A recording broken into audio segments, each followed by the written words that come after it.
Welcome to Daily Wisdom, Walking the Path with the Buddha, a podcast shared by David Roylance. This podcast is dedicated to guiding you to completely eliminate the discontent mind and the suffering it causes by attaining enlightenment. Learn and practice the teachings of Gotama Buddha that will guide you to fully attain a peaceful, calm, serene, and content mind with joy. To support this podcast, visit patreon.com/support Buddha or visit buddhadailywisdom.com, where you will discover a full range of courses, retreats, and online learning resources to assist you on the path to enlightenment. Now, here's our teacher to share more.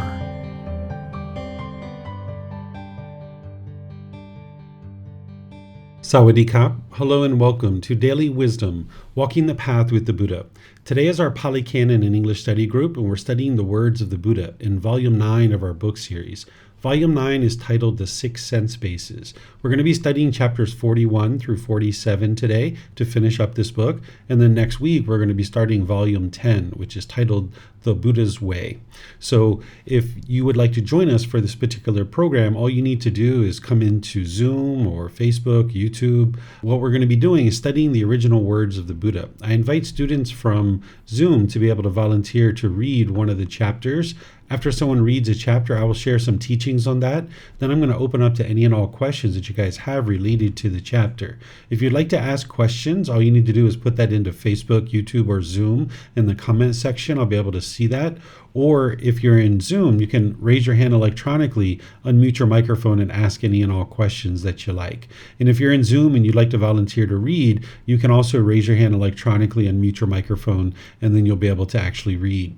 If you'd like to read these books ahead of time, because oftentimes students are doing that, you can read by downloading them from our website. You can take it and go print it. You can get printed versions on Amazon, or if you're here in Chiang Mai, we have printed copies at the temple where you can just reimburse us for the printing cost.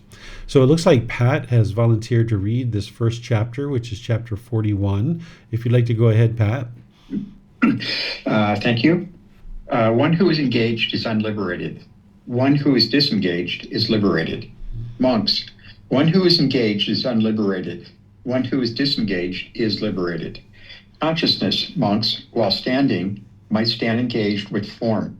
Based upon form, established upon form, with the sprinkling of excitement, it might come to growth, increase, and expansion. Or consciousness, while standing, might stand engaged with feeling. Based upon feeling, established upon feeling, with the sprinkling of excitement, it might come to growth, increase, and expansion. Or consciousness, while standing, might stand engaged with perception. Based upon perception, established upon perception, with the sprinkling of excitement, it might come to growth, increase, and expansion. Or consciousness, while standing, might stand engaged with volitional formations. Based upon volitional formations, established upon volitional formations, with the sprinkling of excitement, it might come to growth, increase, and expansion. Monks, though someone might say, separated from form, separated from feeling, separated from perception, separated from volitional formations, I will make known the coming and going of consciousness. Its passing away and rebirth, its growth, increase, and expansion is impossible. Monks, if a monk has abandoned desire for the form aggregate, with the abandoning of craving, the basis is cut off. There is no support for the establishing of consciousness. If he has abandoned desire for the feeling aggregate, for the perception aggregate, for the volitional formations aggregate, for the consciousness aggregate, with the abandoning of craving, the basis is cut off. There is no support for the establishing of consciousness. When that consciousness is unestablished, not coming to growth, non-generative, the mind is liberated. By being liberated, the mind is steady. By being steady, the mind is content. By being content, one is not agitated. Being unagitated, one personally attains nibbana. One understands, destroyed is birth, the holy life has been lived. What had to be done has been done. There is no more for this state of existence. Thank you. All right. Thank you, Pat. So here, you guys have been studying these things, and now the Buddha is just kind of adjusting the wording a little bit.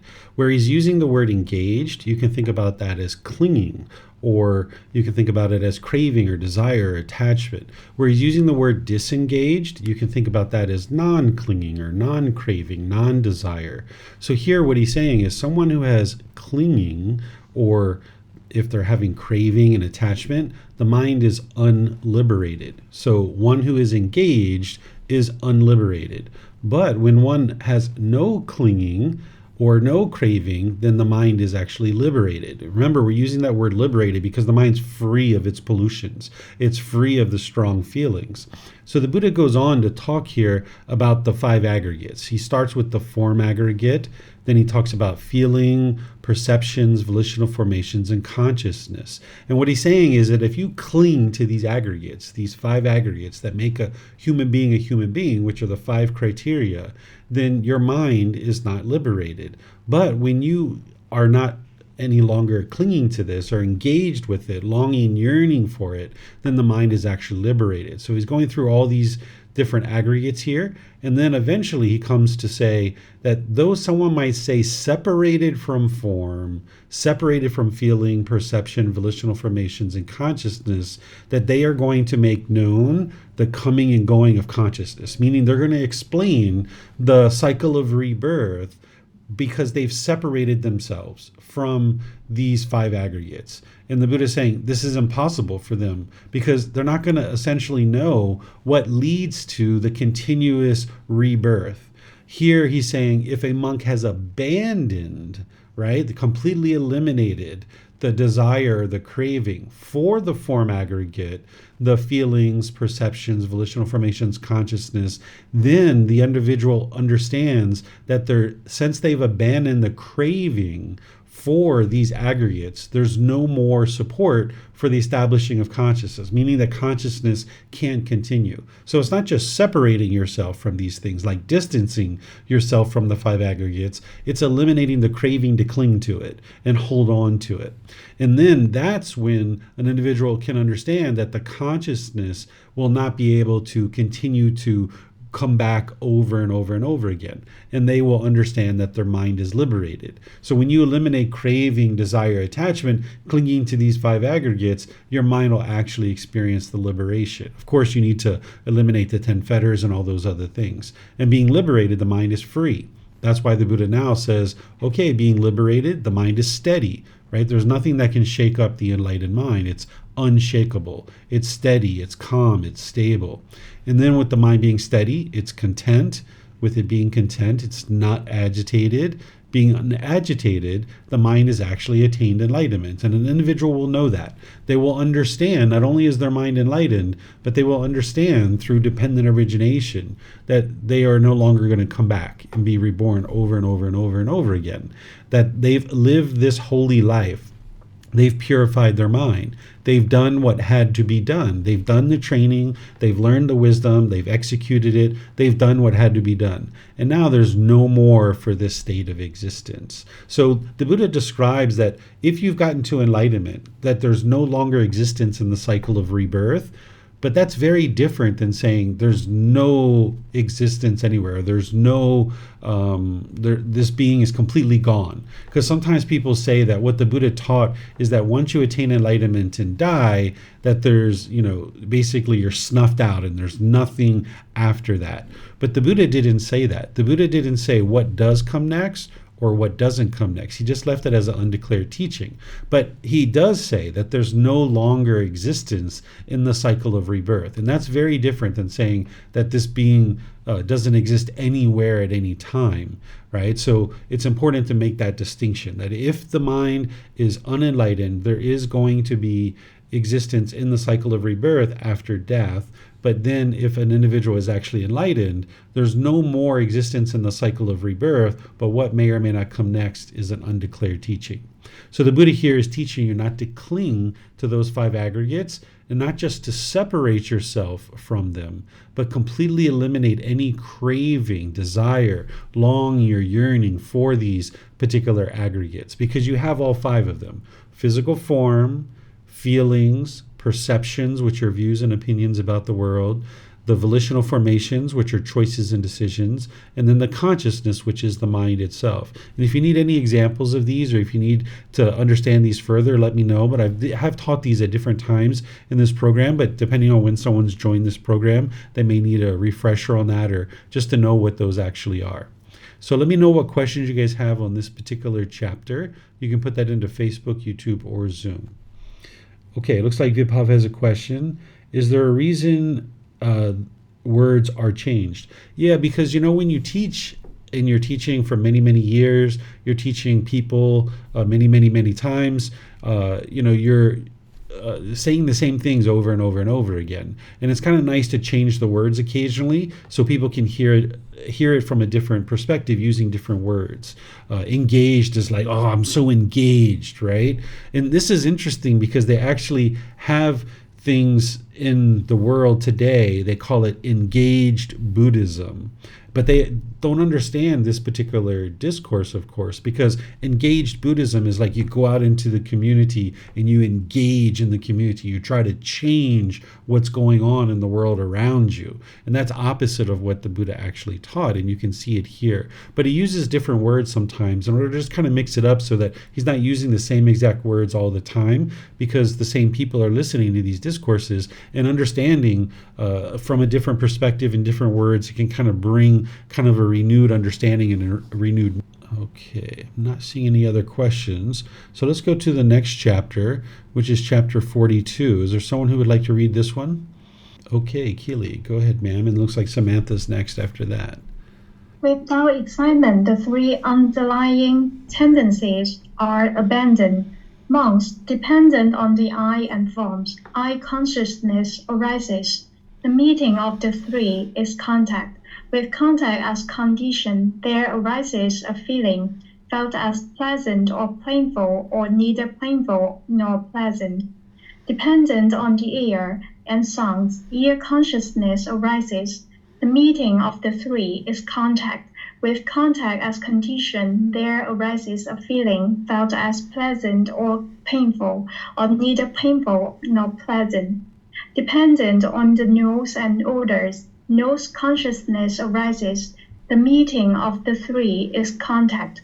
With contact as condition, there arises a feeling, felt as pleasant or painful, or neither painful nor pleasant.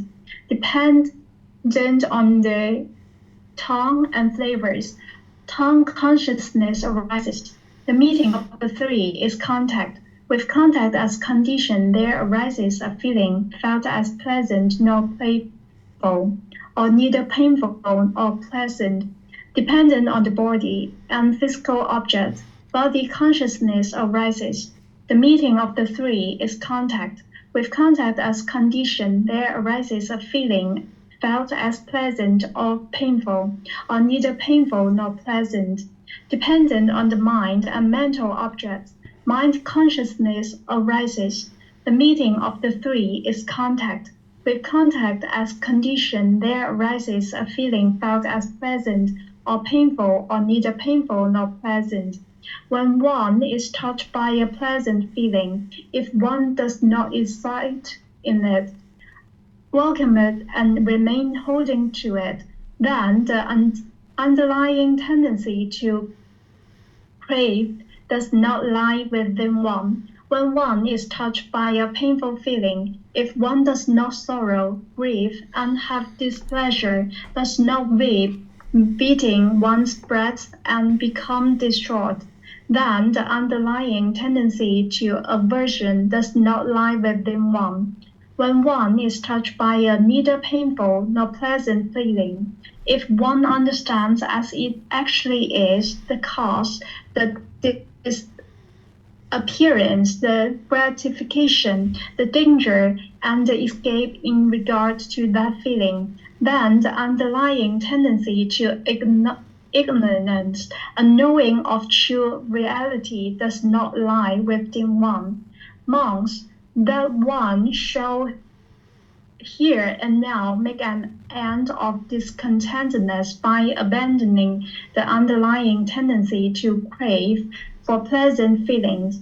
by abolishing the underlying tendency to aversion towards painful feelings, by destroying the underlying tendency to ignorance in regard to neither painful nor pleasant feelings, by abandoning ignorance and arousing true wisdom that is possible. That's all. Thank you. Okay, thank you, Keely. So here, the Buddha is sharing a few things. First, he's talking about what constitutes contact. Because in order for there to be discontentedness in the mind, yes, there needs to be a craving, desire, attachment in the mind, but there needs to be contact. And this is coming through the 6 sense bases. So the I is the internal sense base, the form is the external sense base. When the mind becomes aware of the I in the form, this is the I consciousness, that the mind becomes aware of what the I is seeing.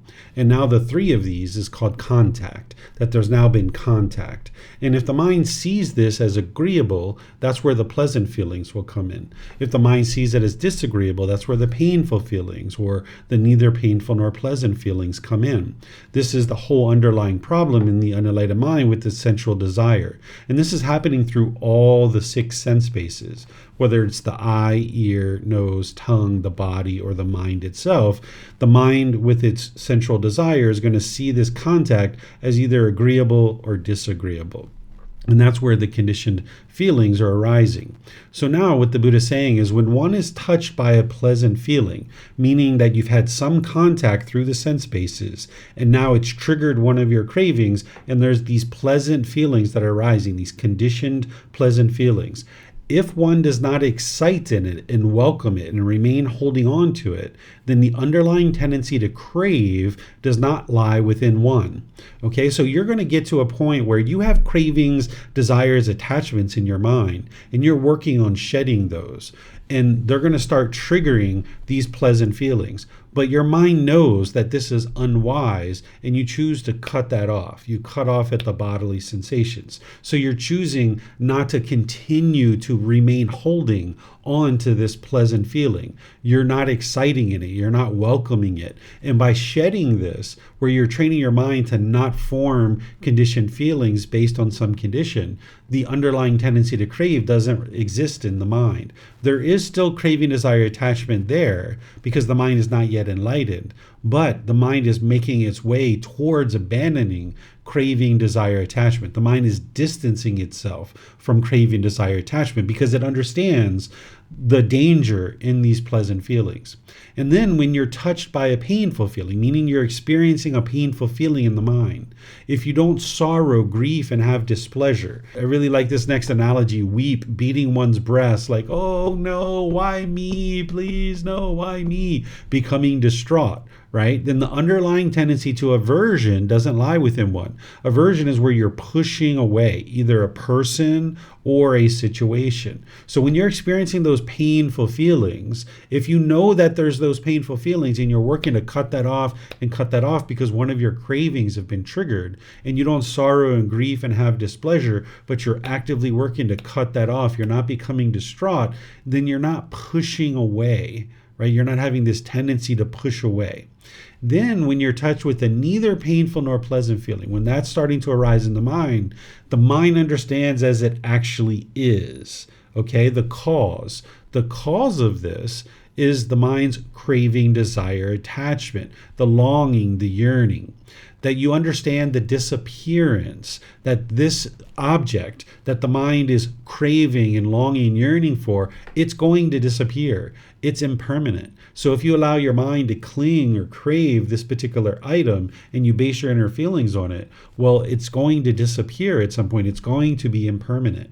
Then the gratification is where the mind is constantly wanting things to be permanently comfortable and chasing pleasant feelings. That's the sensual desire where the mind wants things to be gratifying all the time.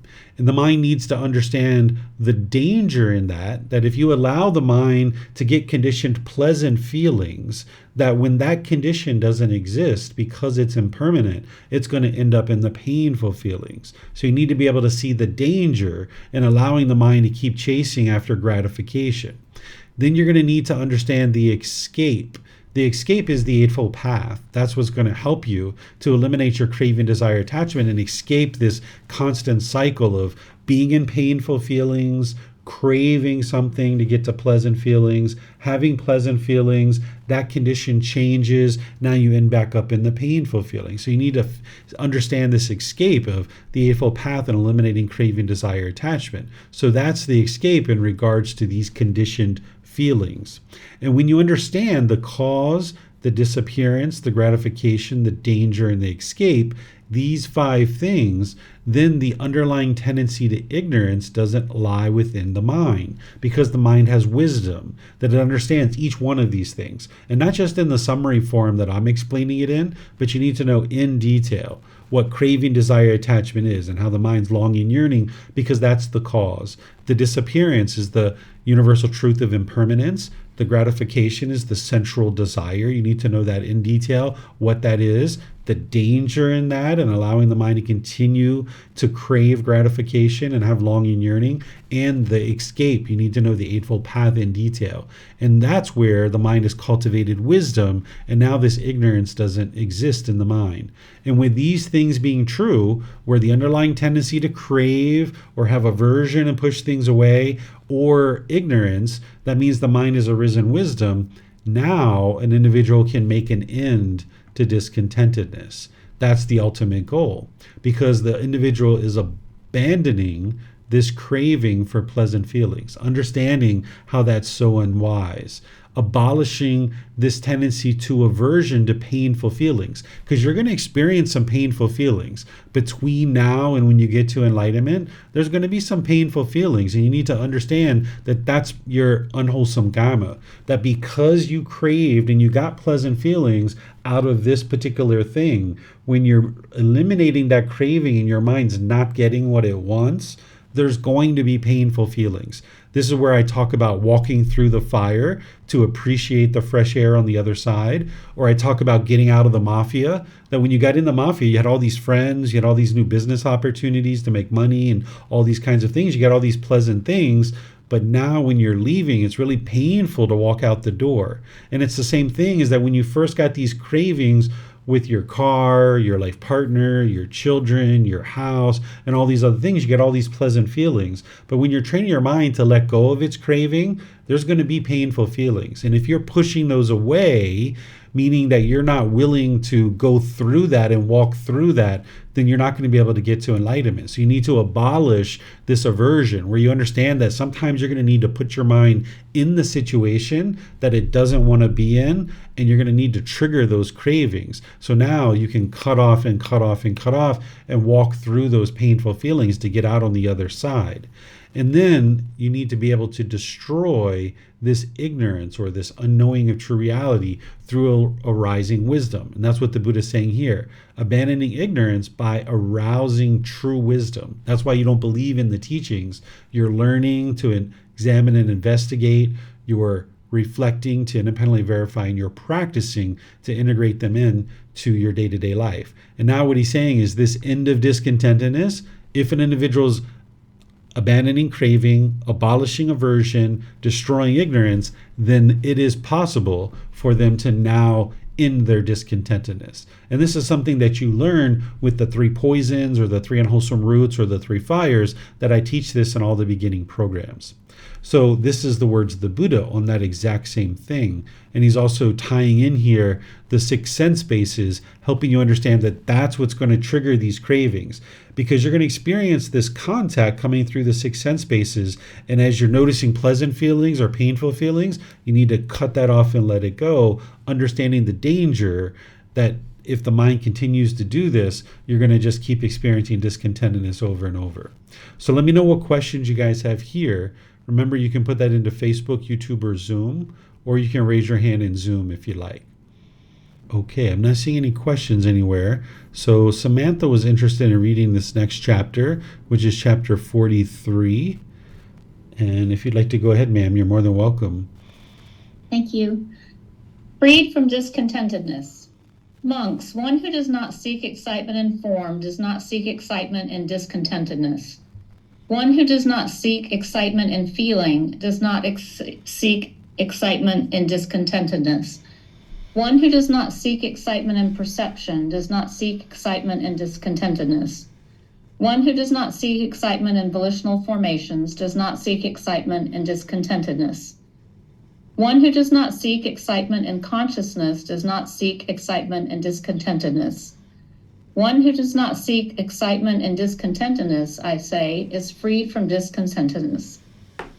There are discourses spoken in the case of one who seeks excitement, in contrast of one who does not seek excitement. Monks, one who does not seek excitement in the eye does not seek excitement in discontentedness. One who does not seek excitement in the ear does not seek excitement in discontentedness. One who does not seek excitement in the nose does not seek excitement in discontentedness. One who does not seek excitement in the tongue does not seek excitement in discontentedness. One who does not seek excitement in the body does not seek excitement in discontentedness. One who does not seek excitement in the mind does not seek excitement in discontentedness. One who does not seek excitement in discontentedness, I say, is freed from discontentedness. There are discourses spoken in the case of one who seeks excitement, in contrast of one who does not seek excitement. One who does not seek excitement in forms does not seek excitement in discontentedness. One who does not seek excitement in sounds does not seek excitement in discontentedness. One who does not seek excitement in odors does not seek excitement in discontentedness. One who does not seek excitement in flavors does not seek excitement in discontentedness. One who does not seek excitement in physical objects does not seek excitement in discontentedness. One who does not seek excitement in mental objects does not seek excitement and discontentedness. One who does not seek excitement and discontentedness, I say, is freed from discontentedness. All right, thank you, Samantha. So these are all the things that the mind can crave and cling to. The 5 aggregates, which is form, feelings, perceptions, volitional formations, consciousness. These are the 5 aggregates, and the mind can crave and long and yearn, clinging to these things. And what the Buddha is saying is, if you don't seek excitement in them, meaning that if there's some physical form that your mind is seeking to be excited about, but if you don't seek excitement in that, then you're not interested in discontentedness. You're just not interested in any kind of conditional feelings. So there's the 5 aggregates that you could potentially cling to, and that could arise pleasant feelings. Remember, conditioned pleasant feelings. And if you allow the mind to get the conditioned pleasant feelings, the painful ones are waiting right around the corner for you. Because whatever you grabbed onto in order to get those pleasant feelings, when that changes because of impermanence, your mind's going to end up in the painful feelings. Then there's these sense bases, both internal and external, that the mind can cling to this. The eyes, ears, nose, tongue, the body, or the mind. The mind can long and yearn for the eye, ear, nose, tongue, body, and mind. And then the same thing for the external sense bases, that there's physical forms, sounds, odors, flavors, physical objects, mental objects. So what you would like to do is eliminate any kind of clinging or longing, yearning for excitement in any of these things, understanding that all of this stuff that you're coming in contact with, it's all impermanent. And if you choose to cling to any of this stuff and get excited about it, well, when you don't have that thing anymore, the mind's going to end up in the painful feelings. So let me know what questions you guys have here. Looks like Samantha has a question. Go ahead, ma'am. Thank you. This is a bit of a general question. I have noticed over the past several months that I have not reacted or had the craving in certain situations that I would have in the past. Just something that I've noticed and was surprised by. I know it's some progress on the path. I wondered if there was any benefit to writing these thoughts or revelations down to show progress, or if it's just something that I should note in the moment and say, oh, well, that's interesting. I see that I would have reacted differently in the past, but now I'm not. Or if it's something that would help me to see what areas I've progressed in and what areas I haven't. This is a personal decision for you. One of the things that I noticed is as I was, training my mind, that there were certain things that the mind was holding on to and I just couldn't let go of it. I kept thinking about it over and over, and by writing it down, it helped get it out of my mind. So that's how I've used writing, but I didn't use it in terms of monitoring progress, because sometimes the mind can get conceited with that stuff, but you need to look at it yourself, because there might be some other benefits to writing these things down. But at certain points in time, I would have certain thoughts or ruminating ideas and just things that I didn't know what to do with. And the best thing that I found is just to write them down, and that kind of empties them out of the mind. But whether you plot your progress and kind of like journal what it is that you're experiencing on a day-to-day basis, this is going to come down to a personal decision for each individual. Okay, let me see if we have any other questions. All right, I'm not seeing any other questions, so let's go to the next chapter. This is chapter 44. And it looks like Pat's going to read this one. Pat, I'm going to pause you halfway, but if you'd like to read the first part, and then I'll pause you, and then we pick it up again. Sure. Transcending physical pain by avoiding mental pain. Monks, the uninstructed worldling feels a pleasant feeling, a painful feeling, and a neither painful nor pleasant feeling. The instructed noble disciple too feels a pleasant feeling, a painful feeling, and a neither painful nor pleasant feeling.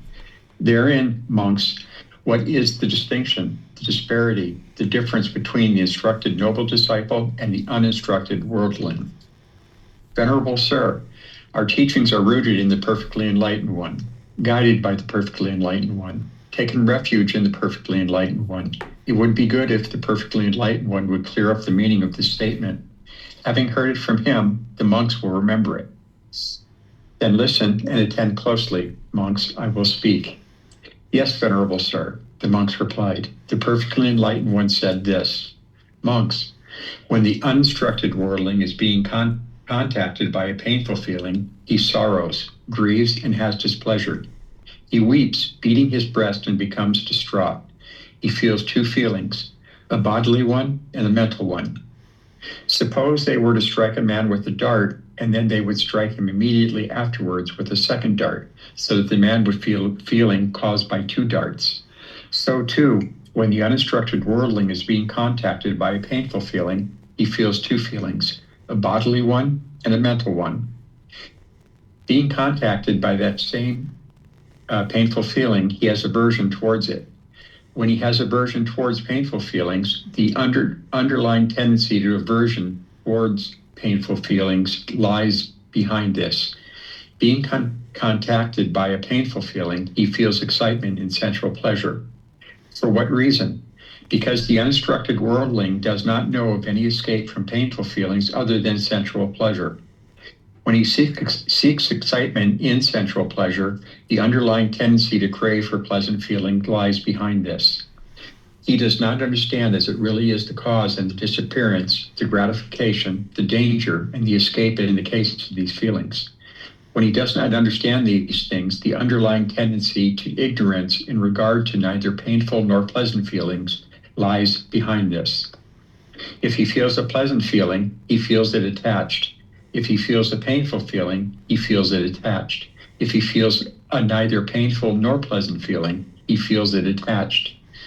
This, monks, is called an uninstructed worldling who is attached to birth, aging, and death, who is attached to sorrow, grief, pain, displeasure, and despair, who is attached to discontentedness, I say. Okay, Monks. I'm gonna pause you right there, Stop there. Pat. So here, this first thing that the Buddha is talking about is what's called an uninstructed worldling.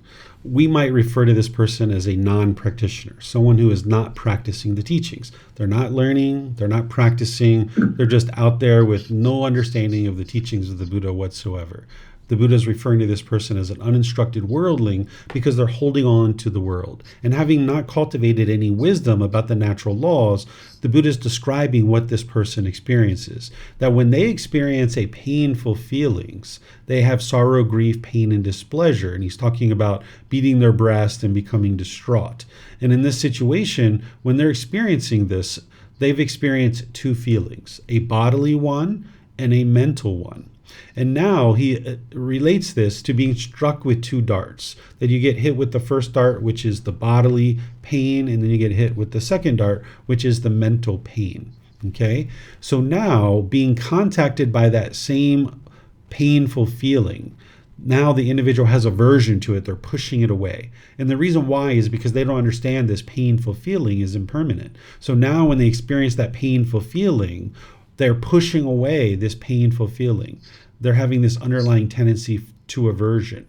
And now when they've been experiencing this painful feeling, they now seek excitement and sensual pleasure, because they want to get back to something that feels somewhat comfortable, because they're experiencing these painful feelings, these miserable feelings. And now they head towards craving or sensual pleasure.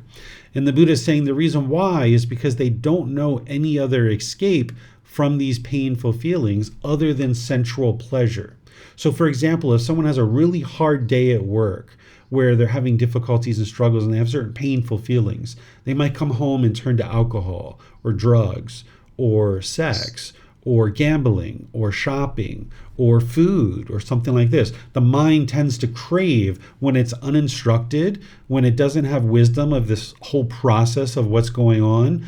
Then when it's experiencing the painful feelings, which are very uncomfortable for anybody to experience, but this uninstructed individual who doesn't have any wisdom whatsoever what the mind's doing, what they're going to do in order to get back to something that's somewhat comfortable is to crave something. And now the cycle just continues. So when this individual is now seeking excitement and sensual pleasures, they're craving for this permanent pleasure. They don't understand that these painful feelings that they're experiencing is actually coming from their cravings. That they had cravings before at some other time. They got pleasant feelings. Maybe they had a craving for their boss to talk to them in a certain way, or they had a craving for a new position or promotion at work. And now when they didn't get it, their craving wasn't fulfilled. So they ended up in the painful feelings. And now, because they're uninstructed, the only way that they know how to get something that is somewhat comfortable is to crave something else. Let's turn to food or drugs or alcohol or sex or shopping or gambling or something else. And this is what the mind's going to do, because an individual who's uninstructed does not understand as it really is the cause. They don't understand why they're experiencing those painful feelings. And because they don't understand that cause, they also don't understand the disappearance, that, hey, this painful feeling is going to disappear. It is impermanent. Turning to a craving is just going to keep the cycle going, because when you crave this pleasantness, then the mind's just going to keep experiencing the problem over and over. And that's what the mind's doing, is it's wanting this gratification, this permanent gratification. And there's this danger, which if you allow the mind to keep doing that, it's going to stay stuck in this continuous cycle of it has a craving, it gets the pleasant feelings, then at some point impermanence happens, it's not getting the pleasant feelings anymore, it ends up in the painful feelings. Now when it's in the painful feelings, it craves something else, and now it chases that for a while, and then it gets those pleasant feelings, but then when that doesn't exist, it ends back up in the painful feelings. So the individual who's uninstructed keeps doing this over and over and over again because they don't understand the escape out of this. They don't understand how to escape from this because they're lacking wisdom. Because they have this unknowing of true reality, the mind keeps doing this over and over and over again. So when they experience a certain conditioned feeling, the uninstructed individual, they're going to experience all these feelings attached, meaning they're going to cling to these feelings. When they get those pleasant feelings, those conditioned pleasant feelings, they're going to cling to them and want them to be permanent. When they're experiencing the painful feelings, their mind's going to cling to that and think that, oh my goodness, this is permanent. Oh, I feel miserable. I feel horrible. I can never get over this. I can never get over my mother's death. I can never get over the fact that I was abused as a child. I can never get over the fact that he cheated on me or she cheated on me. I can never get over that. That is a trauma that I'm just going to always have. That's what the mind thinks in the unenlightened state, because those painful feelings are very impactful, and the mind thinks that, oh my goodness, this is just going to be lifelong. I can never get away from this. So the mind's going to be attached to all these conditioned feelings, including the neither painful nor pleasant feelings. And then the Buddha is describing this individual as being attached to birth, aging, and death, meaning that they're continuing to experience the cycle of rebirth over and over and over and over and over again because they're attached, they're holding on, they haven't cultivated the wisdom that they need to escape out of it. And they're attached to this sorrow and this grief and pain and displeasure and despair. They keep experiencing discontentedness over and over rather than realize that there's an escape for this. Okay, so this is the uninstructed worldling. Do you guys have any questions on this one before we move on in our chapter? Okay, I don't see any questions here. So now we're going to talk about what an instructed individual, someone who's cultivated wisdom about the path to enlightenment. So if you'd like to pick that up, Pat. Sure. Monks, when the uninstructed noble disciple is contacted by a painful feeling, he does not sorrow, grieve, or have displeasure. He does not weep, beating his breast, and become distraught. He feels one feeling, a bodily one, not a mental one. Suppose they were to strike a man with the dart, but they would not strike him immediately afterwards with the second dart, so that the man would feel a feeling caused by one dart only. So too, when the instructed noble disciple is contacted by a painful feeling, he feels one feeling, a bodily one, not a mental one. Being contacted by that same painful feeling, he has no aversion towards it. Since he has no aversion towards painful feelings, the underlying tendency to aversion towards painful feelings does not lie behind this. Being contacted by a painful feeling, he does not seek excitement and sensual pleasure. For what reason? Because the instructed noble disciple knows of an escape from painful feelings other than sensual pleasure. Since he does not seek excitement and sensual pleasure, the underlying tendency to crave for pleasant feelings does not lie behind this.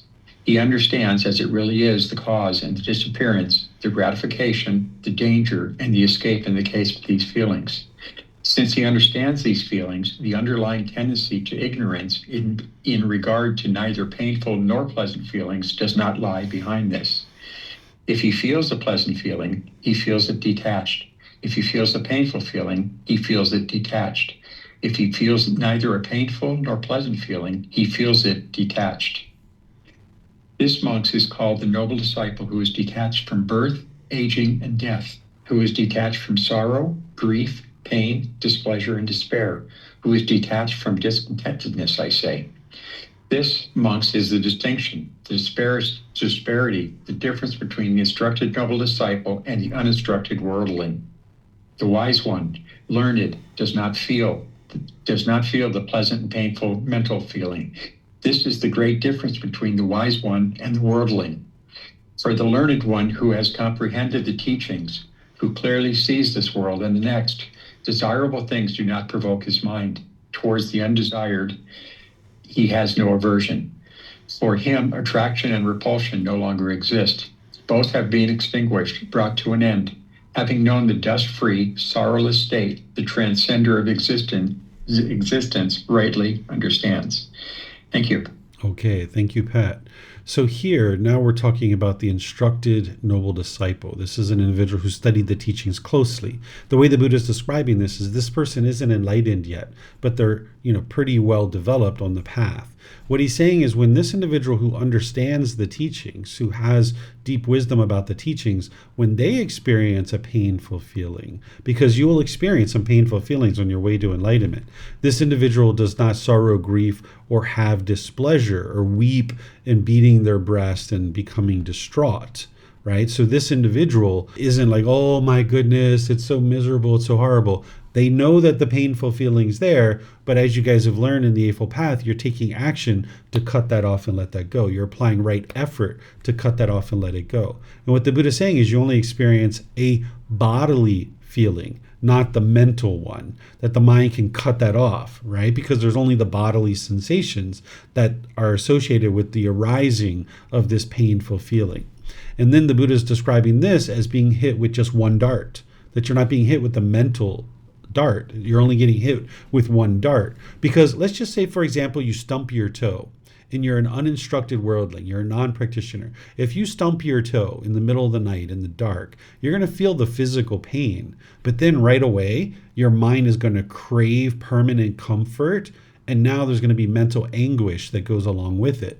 Where what he's saying here is that an individual who's developed their mind, when they stump their toe, they're going to feel the physical pain, but their mind doesn't experience the mental anguish because their mind doesn't have that craving for permanent comfort. And that's what he's saying here, that having been contacted by a painful feeling, there's no aversion towards it, that you understand that that's part of the process, that since there's no aversion towards these painful feelings, that there's no aversion that's continuing, and being contacted by this painful feelings, that you don't seek excitement in sensual pleasures, because you understand that that's unwise. The whole reason why the mind is in the painful feelings is because of craving. So the last thing you're interested in doing when you're in painful feelings is to crave something. That's going to take you in the direction of continued discontentedness. So an individual who's wise does not seek excitement in sensual pleasures. They understand, okay, the mind is feeling this painful feeling.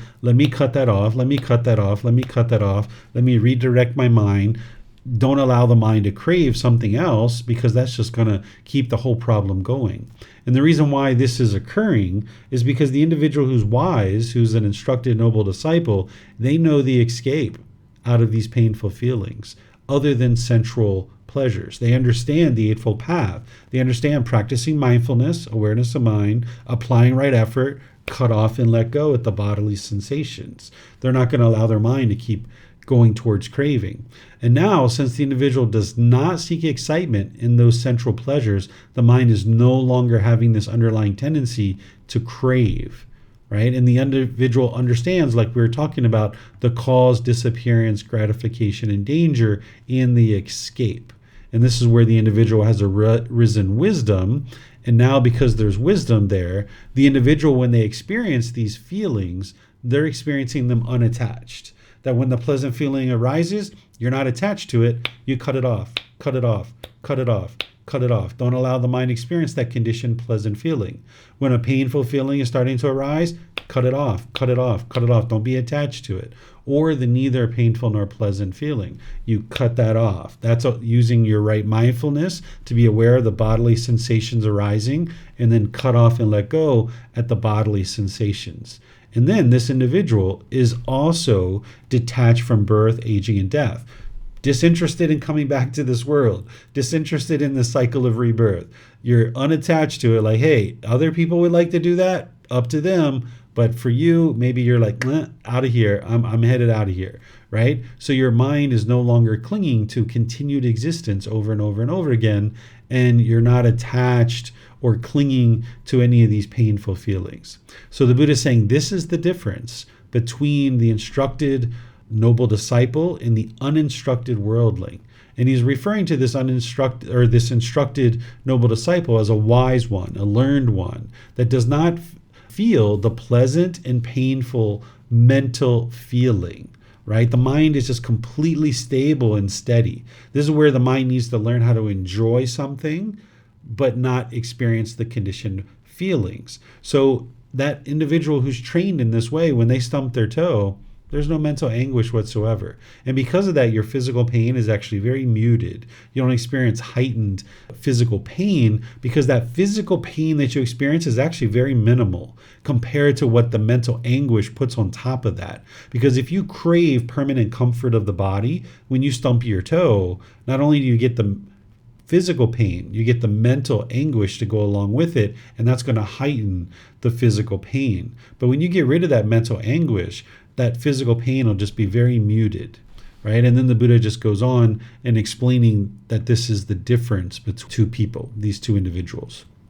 So let me know what questions you guys have here.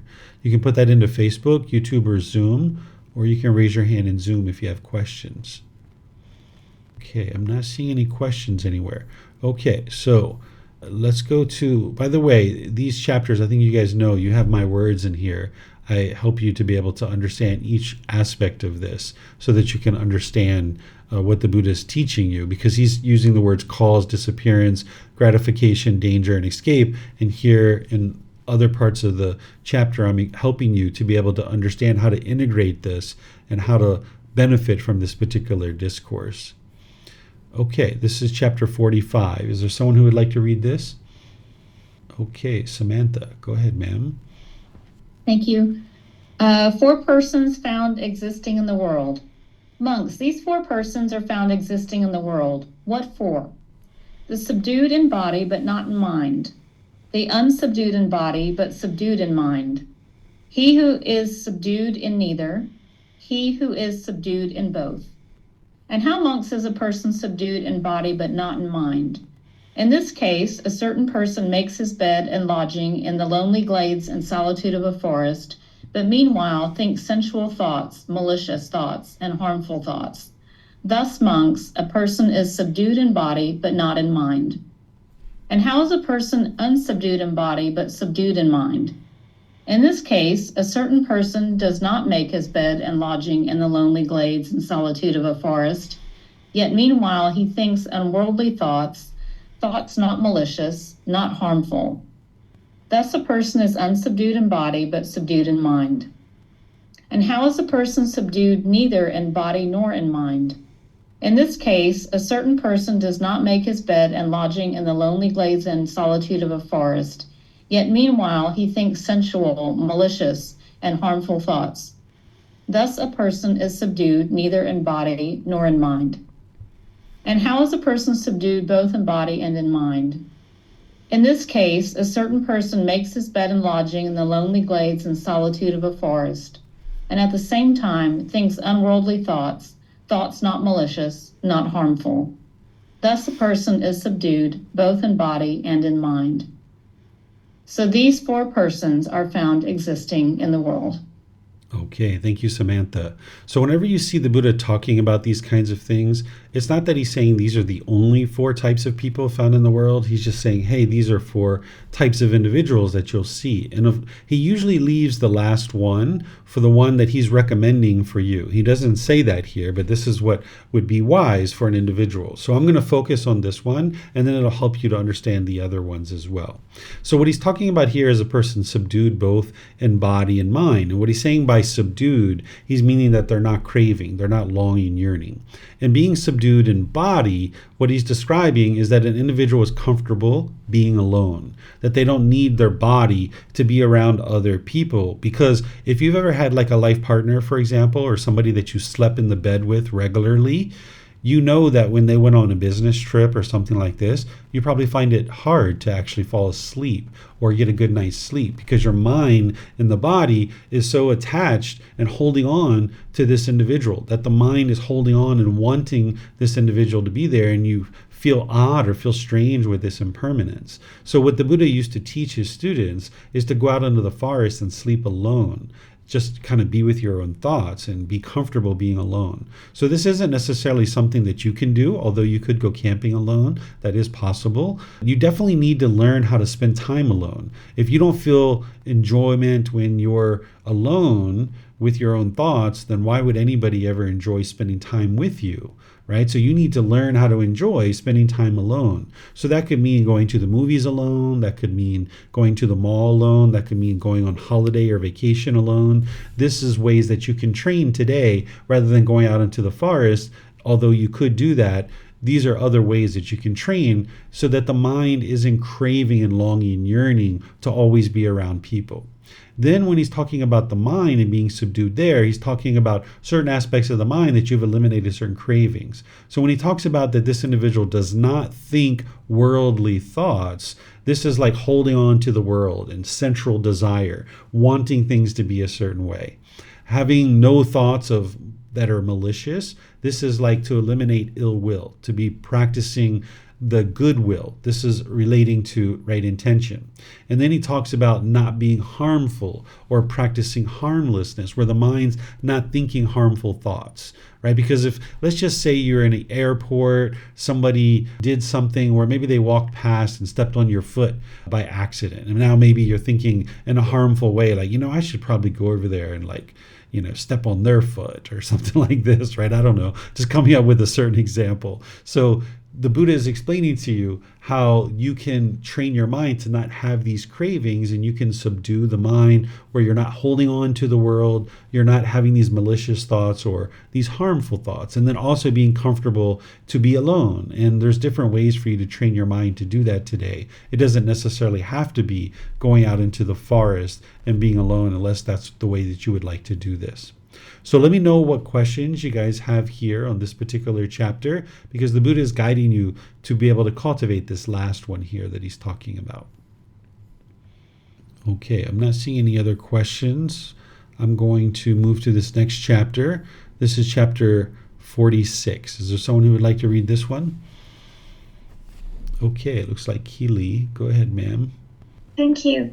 Dedication causes the arising of wholesome states.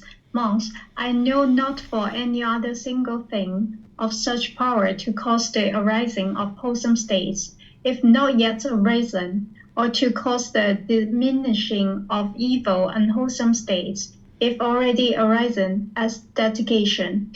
In him who is dedicated wholesome states, if not yet arisen, do arise, and evil and wholesome states, if arisen, do diminish. That's all. Thank you. Sure. So we had a chapter similar to this in a previous chapter here, I think, and it was in this book, where the Buddha basically is talking about how dedication is like a very important quality on the path to enlightenment. Because as you're making your way towards enlightenment, when you look at the totality of the information and the understanding of the teachings that you need to learn, it's quite extensive, right? And you're going to need dedication and determination and diligence to make your way through that. This isn't for the weak-hearted, right? It will help the weak-hearted become stronger, right? But you're going to need to have dedication and determination and diligence as you're making your way on this path.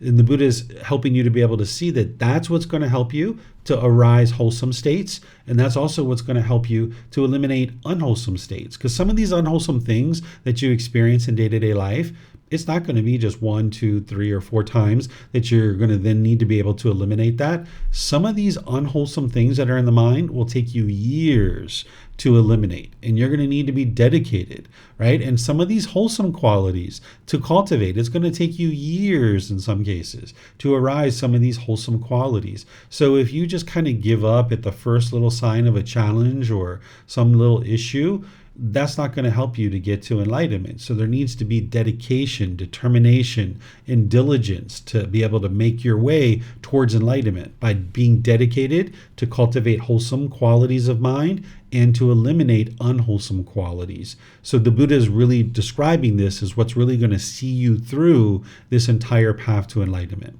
So let me know what questions you guys have here. Samantha has a question. What's the reference this came from? So this is a book here. It's called The Book of Gradual Sayings, and it's referencing a volume that's in the volumes of the Pali Canon. This is a book that has kind of collected a bunch of sayings.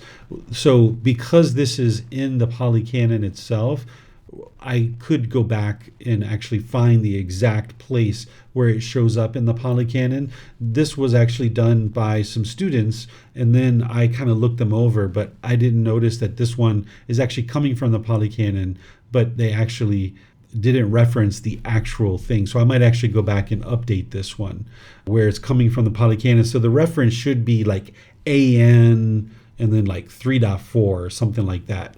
I don't know where this one is in the Pali Canon, but because it's being referenced here, this is the Pali Canon that it's referencing, this particular book. But it looks like it's referencing a book that kind of summarizes this particular volume of the Pali Canon. But we should be able to trace it back. So I'll actually go back and look to see exactly which part of the Pali Canon this is coming from, and I'm going to update this particular reference. Okay, let me see if we have any questions anywhere else. All right, I don't see any questions anywhere else. So it looks like we have one more chapter here, and then we're going to be finished with this book, moving on to volume 10 next week. So would somebody like to read this one? Okay, it looks like Pat. Go ahead, sir. Teachings and discipline will be your teacher. Ananda, it may be that you will think, teacher's instruction has ceased. Now we have no teacher. It should not be seen like this, Ananda. For what I have taught and explained to you as teachings and discipline will, at my passing, be your teacher.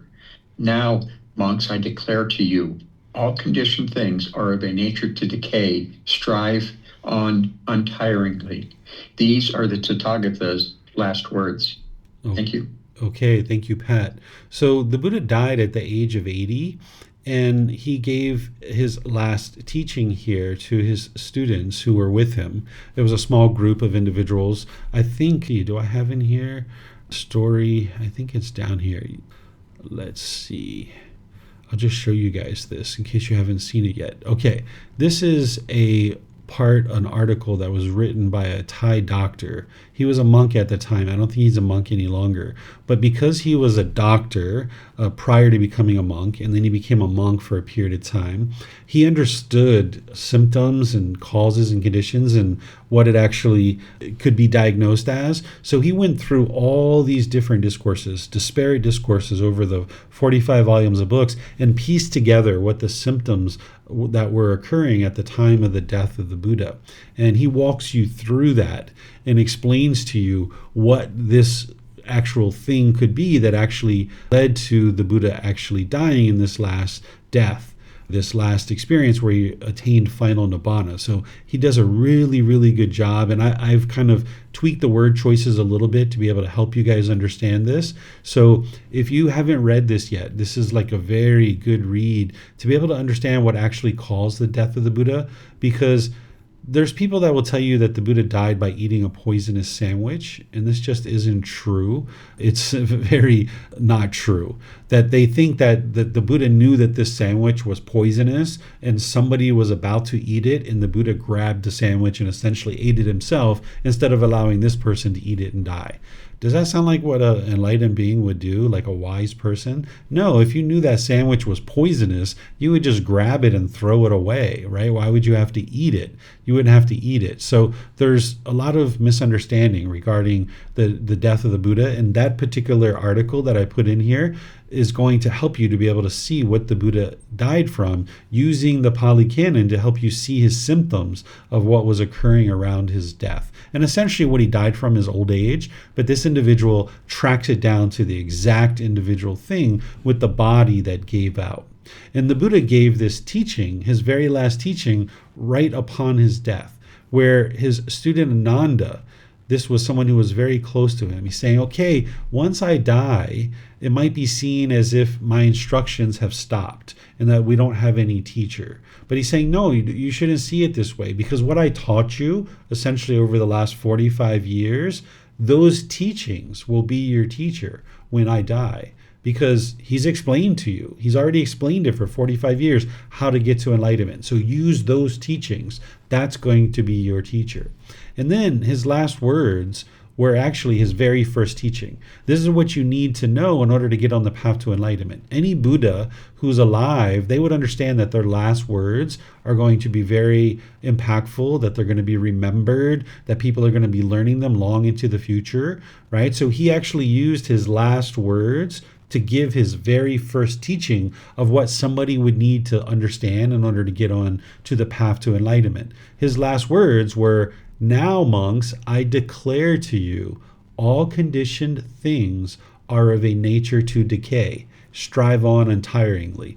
What he's basically saying is the universal truth of impermanence. He's saying, hey, even a Buddha is subject to the universal truth of impermanence, that this body is a conditioned thing. It's going to decay. It is impermanent, but you strive on, don't get tired, continue to be dedicated, going forth on the path to enlightenment. So he's helping individuals to understand the universal truth of impermanence through his very last words, because he would have known that these are words that people would have captured and they would have understood, being an actual Buddha. So a Buddha's last words here, it's his very first teaching that an individual needs to know in order to get on the path to enlightenment. And it's his teachings that are going to guide an individual after his death. that you don't need the Buddha to be physically sitting here in order to guide you to enlightenment, because you have his teachings and you have a live teacher that can guide you and be your tour guide. So you use the teachings, his actual words. And as you guys have heard me share before, it's very rare that somebody will learn with the original words of the Buddha. But you see here that he's saying essentially, use my original words as your teacher. That's what's going to be your teacher upon my death. But it's very rare that somebody will actually study his original words. There's about 500 million people who consider themselves Buddhist practitioners in the world. And there's a very, very, very small number of them that actually study with the original words of the Buddha. So you guys have been studying with the original words of the Buddha, so you can see how true his teachings are, and you can see the results and the benefits through having trained your mind with his actual teachings. So let me know if you guys have any questions on this one here. You can put that into Facebook, in YouTube, or in Zoom. Okay, I'm not seeing any questions anywhere. So what I'm going to do then is just end class by thanking all of you guys. Thank you for reading. Thank you for your questions. Thank you for your interest to learn and practice these teachings.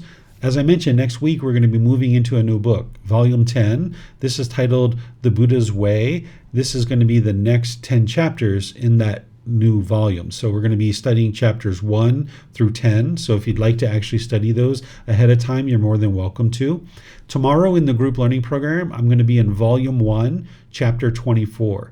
This is titled Misunderstandings of Gotama Buddha's Teachings. There are certain misunderstandings that exist all throughout the world about his teachings because, as I mentioned, the vast majority of the world isn't studying with his original teachings. So what you see in the world oftentimes are people misunderstanding his teachings and practicing exactly the opposite of what he actually taught. So by understanding some of those misunderstandings, you'll be able to be aware of those so that as you're navigating the world and you come in contact with that, you already understand that that is a misunderstanding of his teachings. So there's several of them that I'm going to be sharing with you guys as part of tomorrow's class, 9 a.m. Thai time and 9 p.m. as well.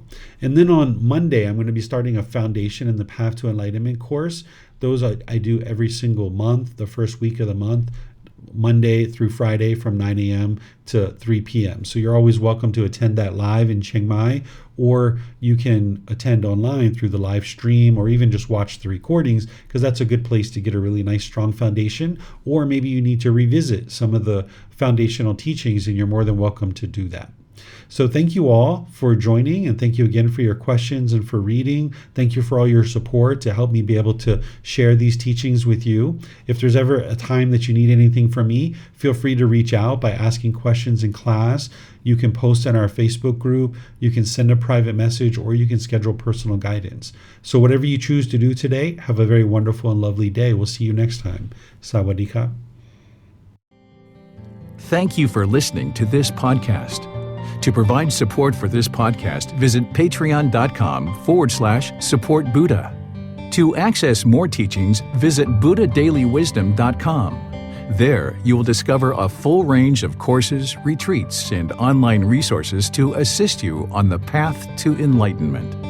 Remember to establish a daily, consistent meditation practice, along with learning and practicing these teachings. A well-developed meditation practice is the foundation in which to train the mind to attain enlightenment.